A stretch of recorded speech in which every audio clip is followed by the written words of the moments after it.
listening, but I did want to make my points. The data that he has is just plain wrong. Yeah, and that those points that he was making pretty much mirror what the Secretary of State's office has been doing since that election in November. The president is still not able to accept the fact that President-elect Joe Biden. Alright, what's good, YT? Alright, so we're 1v1ing. Different times, that real-time fact Nope. check of those essentially conspiracy theories that the president was spewing. It appears they're going to be doing the same thing again. I don't know if you can see behind me. There's Alright, so like he's actually gonna good, bro. I'm not gonna lie. Speaking about an hour here now. Something else they're looking into, Brianna, is just the criminality potentially of Where he at? Conversation. The most senior state board of elections member has asked the Secretary of State's office to look into whether or not that phone call with the president and the Secretary of State amounted to some form of election fraud violation in the state of Georgia. And the district attorney issued a statement. I'm tapping. What the hell? She said that once the investigation. And he's a bot. You call yourself a bot. You're pro.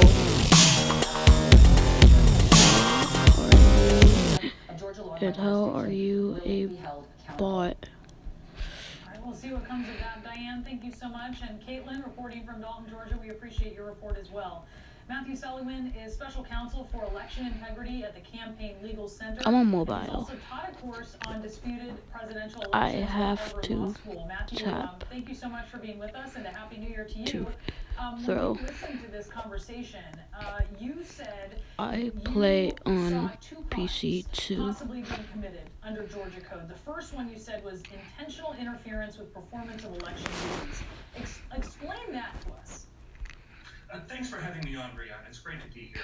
So the first theory of criminal liability that I see in this conversation is that Georgia law makes it a crime to intentionally interfere with or hinder or delay an election official's performance of his duties. And state election law requires Secretary Raffensperger to tabulate, compute, and canvass the presidential votes as certified by the counties in November. And he's already done that.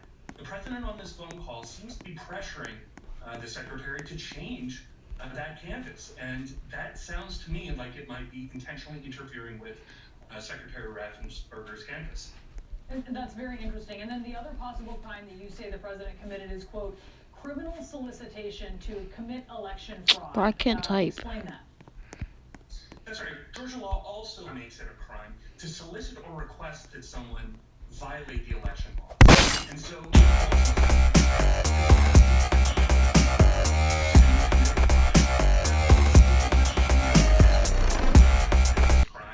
because the scope of the legal duties that this second provision applies to is a bit narrower, so I think that's less clear.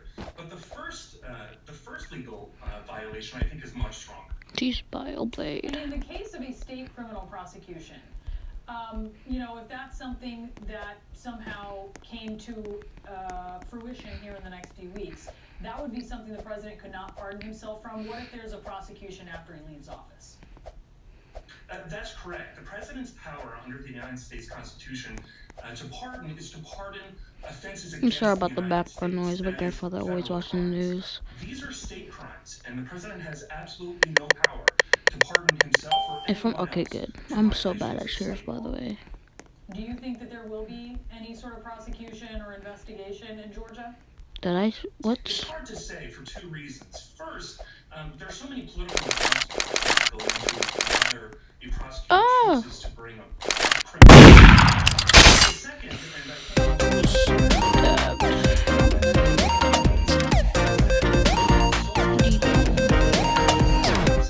and in this phone call, he repeated numerous debunked conspiracy theories that there's definitive proof are false. But nonetheless, we don't know whether he actually believes them or not.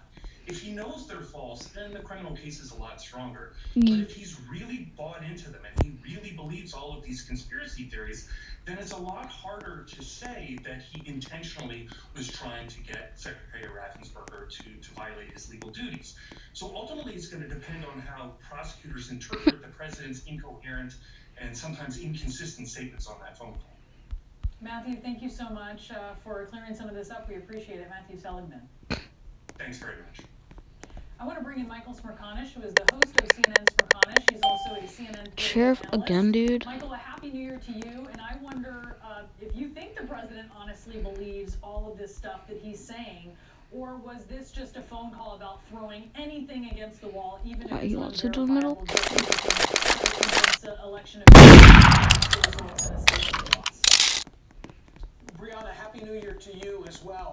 I think that Matthew just nailed it. It all goes to the requisite criminal intent. And if he believes what he said in that case, if he believes that he's the victim of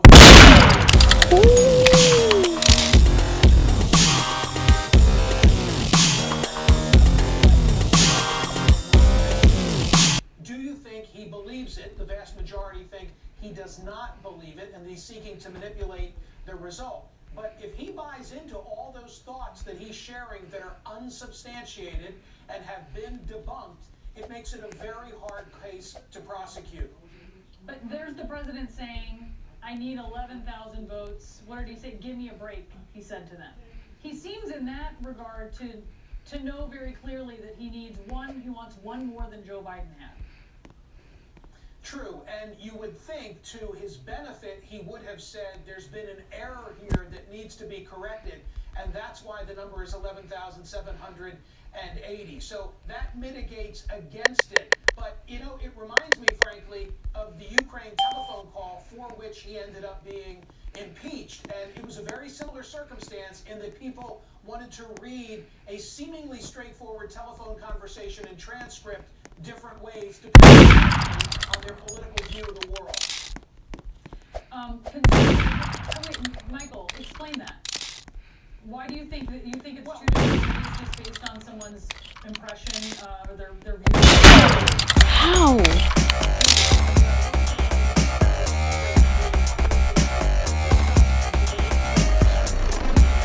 Is to hear, well, the president is aggrieved and he's angry about it. And so consequently, of course, this is not me speaking. I'm just trying to tell you what I've heard throughout the course of the day today. So, of course, you know, he's taking up his argument with the top election official in the state of Georgia, and that's Brad Raffensperger.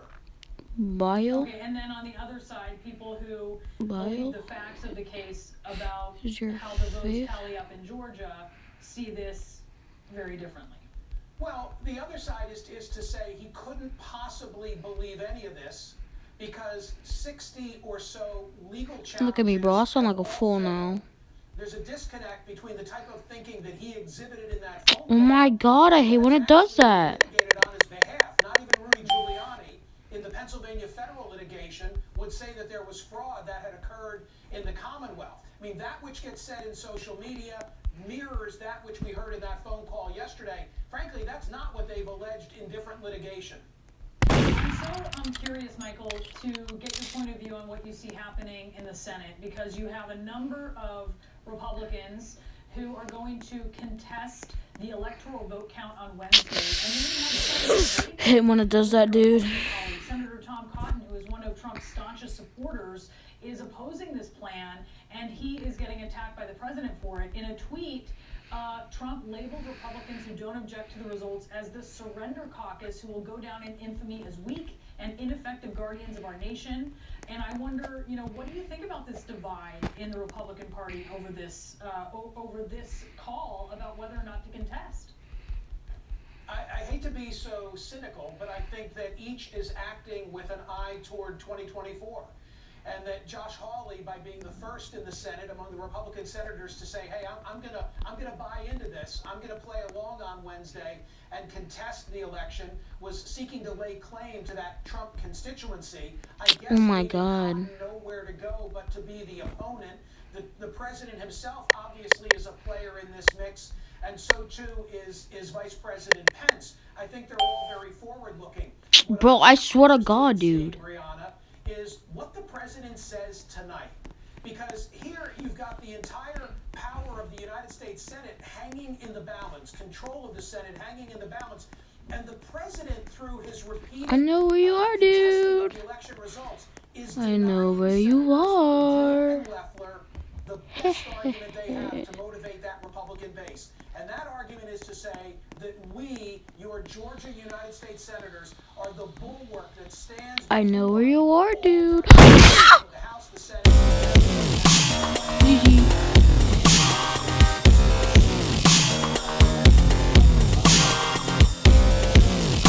End the video. The best argument the president could make tonight would be to go on that stage and to say, look, we ran a good race, but we lost. And now it's up to you, Georgia, because without these two keeping their positions, Democrats control everything. But of course, he can't say that because of everything else that you're describing. Yeah, he cannot say, look, these folks will be